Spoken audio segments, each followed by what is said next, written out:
नमस्कार दोस्तों, नवीन शैक्षणिक सत्र 2020-21 में आप सभी का हार्दिक स्वागत है। आज हम बीए प्रथम वर्ष के लिए अर्थशास्त्र विषय में मोहनलाल सुखाड़िया विश्वविद्यालय उदयपुर के द्वारा जो पाठ्यक्रम निर्धारित किया गया है नवीन शैक्षणिक सत्र 2020-21 के लिए, उस पर हम चर्चा करेंगे। अर्थशास्त्र विषय के अंदर दो पेपर हैं आपके, पेपर फर्स्ट और पेपर सेकंड है। इकोनॉमिक्स, जिसको हिंदी में अर्थशास्त्र कहा जाता है, इसमें आपका पेपर फर्स्ट है और सेकंड जो दूसरा आपका पेपर है, पेपर फर्स्ट जिसका नाम माइक्रो इकोनॉमिक्स है, हिंदी में जिसको व्यष्टि अर्थशास्त्र कहा जाता है,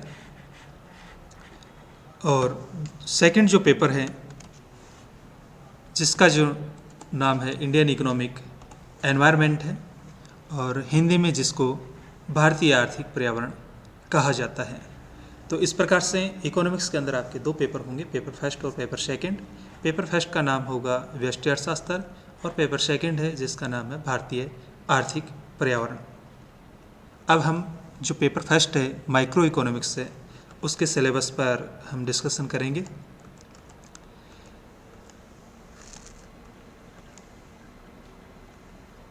पेपर फर्स्ट है जिसमें माइक्रो इकोनॉमिक्स के अंतर्गत जो सिलेबस है वो 5 यूनिट में डिवाइड किया गया है। यूनिट जो फर्स्ट है उसमें कौन कौन से टॉपिक्स कवर किए गए हैं, सबसे पहले हम इसमें अध्ययन करेंगे इंट्रोडक्शन अर्थात परिचय, डेफिनेशंस ऑफ इकोनॉमिक्स अर्थात अर्थशास्त्र की जो परिभाषाएं हैं उनका अध्ययन करेंगे और उनमें से कौन कौन सी परिभाषाओं का अध्ययन करेंगे। वेल्थ अर्थात धन से संबंधित जो परिभाषा, वेलफेयर अर्थात कल्याण पर आधारित जो परिभाषाएं हैं उनके बारे में हम जानेंगे, और स्कैरसिटी अर्थात दुर्लभता पर जो आधारित परिभाषाएं हैं उनके बारे में जानेंगे। एंड डेवलपमेंट से रिलेटेड डेफिनेशन से अर्थात विकास से संबंधित जो परिभाषाएं हैं उनके बारे में हम अध्ययन करेंगे। अर्थात जो परिभाषाएं दी गई है वो अर्थशास्त्र विषय को कितना समझा पाती है, कितना डिफाइन कर पाती है, वो धन, कल्याण, दुर्लभता और विकास से संबंधित जो परिभाषाएं वो किसके द्वारा दी गई थी और कितने अपने उद्देश्य में सफल हुई है, उसके बारे में हम जानेंगे। इसके बाद में जो इसमें टॉपिक कवर किए गए हैं, nature and scope of economics अर्थात अर्थशास्त्र की प्रकृति। अर्थशास्त्र की प्रकृति से तात्पर्य है कि अर्थशास्त्र विज्ञान है या कला है या दोनों ही है, उसका अध्ययन करेंगे। एंड स्कोप ऑफ इकोनॉमिक्स अर्थात अर्थशास्त्र की जो क्षेत्र है उसकी जो अध्ययन सामग्री है उसके संबंध में हम जानेंगे कि अर्थशास्त्र के अंदर कौन कौन से टॉपिक्स है वो कवर किए जाते हैं, इसका एरिया कहाँ तक है, वो सब हम इसमें अध्ययन करने वाले हैं।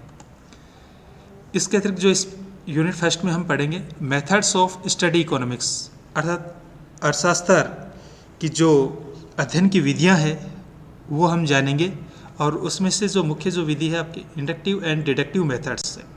इंडक्टिव अर्थात इसके अंदर जो हम आगमनात्मक और डिडक्टिव अर्थात इसमें जो निगमनात्मक जो विधियाँ हैं उनका अध्ययन करेंगे। Micro and macro economics, micro अर्थात व्यष्टि अर्थशास्त्र एंड मैक्रो समष्टि, तो व्यष्टि और समष्टि अर्थशास्त्र क्या है उसके बारे में हम जानेंगे। स्टैटिक अर्थात स्थैतिक एंड डायनेमिक अर्थात प्रायोगिक जो विश्लेषण है उसका अध्ययन करेंगे। द कंसेप्ट ऑफ इक्विलिब्रियम अर्थात जो साम्य की अवधारणा है, कंसेप्ट अर्थात अवधारणा और इक्विलिब्रियम अर्थात साम्य, जो साम्य की जो अवधारणा है उसका हम यूनिट फर्स्ट में अध्ययन करेंगे। यूनिट जो सेकंड है उसमें कौन कौन से टॉपिक्स कवर किए गए हैं। कंज्यूमर बिहेवियर अर्थात उपभोक्ता के व्यवहार से संबंधित जो टॉपिक है वो इसमें कवर किए गए हैं। यूटिलिटी एनालिसिस अर्थात उपयोगिता विश्लेषण के बारे में हम जानेंगे। उपयोगिता विश्लेषण के अंतर्गत दो प्रकार की अप्रोच है, एक कार्डिनल अप्रोच है और जो सेकंड है वो ऑर्डिनल अप्रोच है, इनका हम अध्ययन करेंगे। कार्डिनल अप्रोच जिसको कहा जाता है वो गणनावाचक अवधारणा के नाम से जाना जाता है हिंदी में, जिसमें हम दो प्रकार के जो नियम हैं उनका अध्ययन करेंगे। Law of diminishing marginal utility, अर्थात जो घटती मार्जिनल सीमांत यूटिलिटी उपयोगिता, घटती सीमांत उपयोगिता का नियम। And law of equi marginal utility, अर्थात इक्वी मार्जिनल सम सीमांत उपयोगिता का जो नियम है उसका हम अध्ययन करेंगे। ऑर्डिनल अप्रोच, अर्थात जो क्रमवाचक जो विचारधारा है या अवधारणा है उसमें हम इंडिफरेंस कारो एनालिसिस, अर्थात इंडिफरेंस उदासीनता या तटस्थता भी इसको कहा जाता है। तो उदासीनता जो वक्र है उनका विश्लेषण करेंगे, अर्थात उदासीनता वक्र क्या होते हैं, उनकी कौन कौन सी विशेषताएं होती है उनको जानेंगे। और इसमें कंज्यूमर्स इक्विलिब्रियम, अर्थात जो उपभोक्ता का जो व्यवहार है उसका हम इसमें अध्ययन करेंगे। उपभोक्ता के संतुलन का अध्ययन करेंगे कि किस प्रकार से उदासीनता वक्र और कीमत वक्रों की सहायता से उपभोक्ता के जो संतुलन है या साम्य बिंदु है उसका निर्धारण किया जा सकता है। इसके अतिरिक्त इसमें हम अध्ययन करेंगे प्राइस, अर्थात कीमत, इनकम, आय एंड सब्स्टिट्यूशन प्रतिस्थापन इफेक्ट्स प्रभाव, अर्थात हम कीमत प्रभाव, आय प्रभाव और प्रतिस्थापन प्रभाव का अध्ययन करेंगे। ये तीनों ही जो प्रभाव है उसमें दो प्रकार की अवधारणाएं हैं, एक तो हिक्सियन अप्रोच है और जो सेकंड है वो सलेट्स्की की अप्रोच है। तो यहाँ जो सिलेबस के अंदर जो शामिल किया गया है वो हिक्स की अप्रोच को ही इसमें शामिल किया गया है। हिक्स और सलेट्स्की दो अर्थशास्त्री हैं, उनके द्वारा कीमत प्रभाव, आय प्रभाव, प्रतिस्थापन प्रभाव को बताया गया है। तो हम यहाँ पर हिक्स की जो अप्रोच है उसका अध्ययन करेंगे। इसके अतिरिक्त इसमें डिमांड, अर्थात मांग, मीनिंग, मांग का क्या अर्थ होता है, लॉ ऑफ डिमांड, मांग का जो नियम है, एंड डिमांड कर्व, अर्थात मांग वक्र के बारे में हम जानेंगे। इसके अतिरिक्त इलास्टिसिटी ऑफ डिमांड, अर्थात मांग की जो लोच है उसका अध्ययन करेंगे। और मांग की लोच के अंदर जो इसमें यहाँ पर शामिल किया गया है price, income and cross elasticity. Price अर्थात कीमत लोच का अध्ययन करेंगे, इनकम आय लोच का अध्ययन करेंगे, एंड क्रॉस इलास्टिसिटी अर्थात आड़ी लोच या क्रॉस लोच है उसका हम इसमें अध्ययन करेंगे। एक जो अतिरिक्त इसमें जो टॉपिक शामिल है वो कंज्यूमर सरप्लसेस, कंज्यूमर सरप्लस अर्थात उपभोक्ता की जो बचत है उसकी अवधारणा का अध्ययन इसमें हम करेंगे। यूनिट जो थर्ड है, अर्थात जो तीसरी जो इकाई है उसमें कौन कौन से टॉपिक कवर किए गए हैं वो हम जान लेते हैं। प्रोड्यूसर्स बिहेवियर, अर्थात सेकंड जो यूनिट है वो उपभोक्ता के व्यवहार से संबंधित थी, और जो तीसरी जो यूनिट है वो उत्पादक के व्यवहार से संबंधित है। इसमें हम जानेंगे प्रोडक्शन फंक्शन, अर्थात उत्पादन फलन, लॉज ऑफ वेरिएबल प्रोपोर्शंस, अर्थात परिवर्तनशील जो अनुपातों के जो नियम है उसका हम अध्ययन करेंगे, एंड स्टेजेज ऑफ प्रोडक्शन, उत्पादन की जो अवस्थाएं हैं उनका हम अध्ययन करेंगे। अर्थात इसी में हम जानेंगे कि एक जो विवेकशील उत्पादक होता है वो उत्पादन की कौन सी अवस्था में उत्पादन करना पसंद करता है, तो उसके बारे में भी हम जानेंगे क्या कारण है। इसके अतिरिक्त जो इसमें शामिल किया गया है वो आइसोक्वांट्स, अर्थात आइसोक्वांट्स जिसको हिंदी में कहा जाता है समोत्पाद वक्र है, उसके बारे में हम जानेंगे। फैक्टर सब्स्टिट्यूशन, अर्थात साधन जो प्रतिस्थापन है उसके बारे में हम जानेंगे, and returns to scale, returns to scale अर्थात पैमाने के जो प्रतिफल है उनका अध्ययन करेंगे। Equilibrium of the firm, firm के साम्य का अध्ययन करेंगे। एक्सपेंशन पथ, अर्थात जिसको हिंदी में कहा जाता है एक्सपेंशन अर्थात विस्तार पथ है, उसका हम अध्ययन करेंगे। इसके अतिरिक्त जो इसमें शामिल किया गया है डिफरेंट कंसेप्ट्स ऑफ कॉस्ट, अर्थात लागत की जो विभिन्न अवधारणाएं हैं उनका अध्ययन करेंगे, and revenue curves and their relationship, और जो आगम वक्र है उनकी विभिन्न अवधारणाएं उनका अध्ययन करेंगे।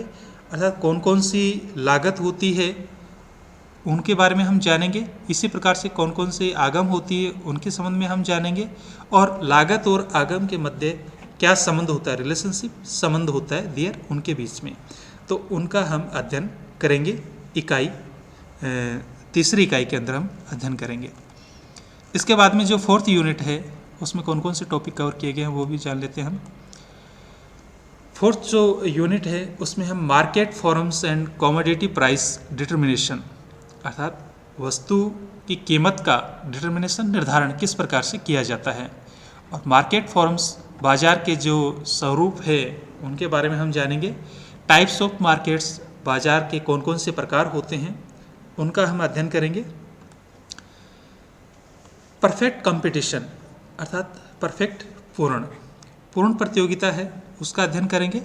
कैरेक्टरिस्टिक्स अर्थात पूर्ण प्रतियोगिता की विशेषताएं, कैरेक्टरिस्टिक्स विशेषताएं होती है। पूर्ण प्रतियोगी बाजार की क्या विशेषताएं होती है उसको जानेंगे। Determination of equilibrium price and quantity, determination अर्थात निर्धारण, साम्य का निर्धारण करेंगे, कीमत का निर्धारण करेंगे और जो उत्पादन की जो मात्रा है, क्वांटिटी जो मात्रा है उसका निर्धारण किस प्रकार से किया जाता है पूर्ण प्रतियोगिता के अंतर्गत, उसके बारे में हम जानेंगे। इसी प्रकार से मोनोपोली मार्केट, मोनोपोली एकाधिकार, जो एकाधिकारी बाजार है उसका बारे में हम अध्ययन करेंगे। कैरेक्टरिस्टिक्स उसकी विशेषताएं, determination of equilibrium price and quantity अर्थात साम्य का निर्धारण किस प्रकार से किया जाता है, कीमत का निर्धारण किस प्रकार से किया जाता है और जो मात्रा का निर्धारण है वो किस प्रकार से किया जाता है उसका हम अध्ययन करेंगे अंडर मोनोपोली अर्थात एकाधिकार के अंतर्गत। प्राइस डिस्क्रिमिनेशन अर्थात कीमत विभेदीकरण, कीमत विभेदीकरण से तात्पर्य होता है कि एक जो उत्पादक होता है, प्रोड्यूसर जो होता है, वो अलग अलग उपभोक्ताओं से एक ही वस्तु अथवा एक ही सेवा के लिए अलग अलग कीमत वसूल करता है। तो उसके क्या कारण है और कौन सी परिस्थितियों में वो ऐसा कर सकता है उसके बारे में हम जानेंगे। इसके अतिरिक्त जो टॉपिक इसमें कवर किए गए, मोनोपोलिस्टिक कंपटीशन, मोनोपोलिस्टिक कंपटीशन अर्थात एकाधिकारात्मक प्रतियोगिता, उसकी विशेषताएं कैरेक्टरिस्टिक्स है वो हम जानेंगे। And determination of equilibrium price and quantity अर्थात एकाधिकारात्मक प्रतियोगिता के अंतर्गत साम्य का निर्धारण किस प्रकार से किया जाता है, कीमत प्राइस अर्थात उसका निर्धारण कैसे किया जाता है एंड क्वांटिटी का निर्धारण अर्थात मात्रा का निर्धारण किस प्रकार से किया जाता है उसके बारे में हम जानेंगे। इसके अतिरिक्त जो इसमें शामिल किया गया है ओलिगोपोली अर्थात जिसको अल्पाधिकार कहा जाता है।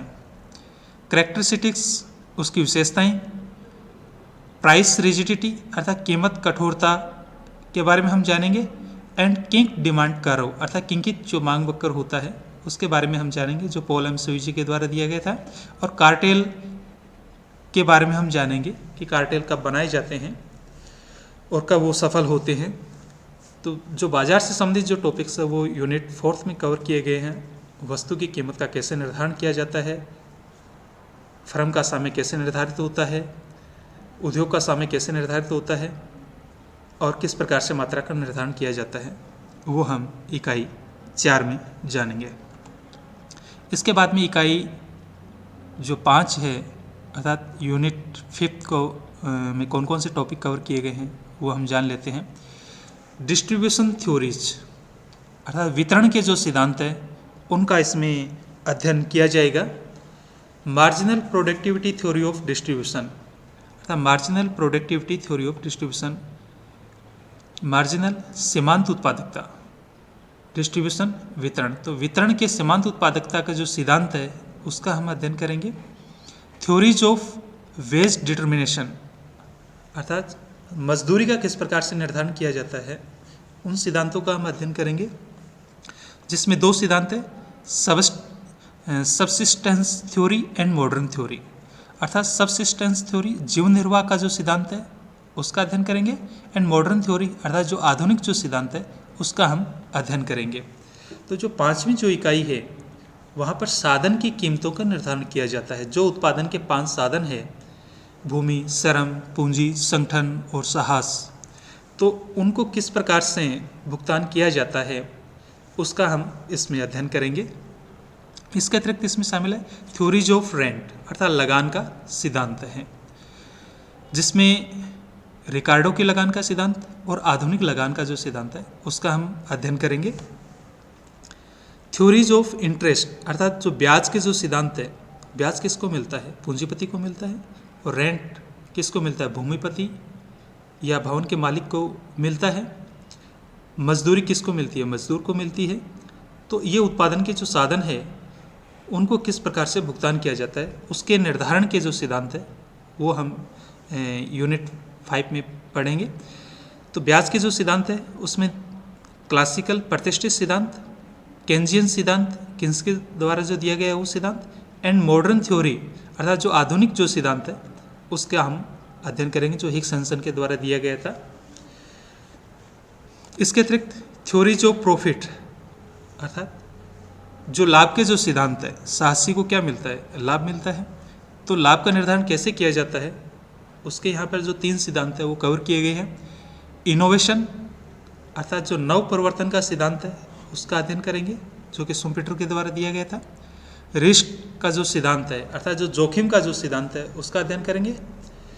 एंड अनसर्टेनिटी थ्योरीज अर्थात जो अनिश्चितता का जो सिद्धांत है प्रोफेसर नाइट के द्वारा जो दिया गया था उसका हम अध्ययन करेंगे। तो यूनिट जो 5th है उसमें उत्पादन के साधनों को किस प्रकार से भुगतान किया जाता है, उनका कैसे निर्धारण किया जाता है उसका अध्ययन है। यूनिट जो 4th है जिसमें वस्तु की कीमत का कैसे निर्धारण किया जाता था उसका हम अध्ययन करते हैं। यूनिट जो 3rd है, तीसरी जो इकाई है उसमें उत्पादक के व्यवहार का अध्ययन करते हैं। और जो यूनिट जो 2nd है उसमें उपभोक्ता के व्यवहार का अध्ययन करते हैं। और यूनिट जो 1st है वो अर्थशास्त्र की परिभाषाओं से संबंधित है, अर्थशास्त्र क्या है उसके बारे में हम जानते हैं। तो इस प्रकार से जो फर्स्ट पेपर है उसका सिलेबस है वो 5 इकाइयों में कवर किया गया है। अब हम जान लेते हैं कि इसके लिए कौन कौन सी बुक्स है वो आपको पढ़नी है।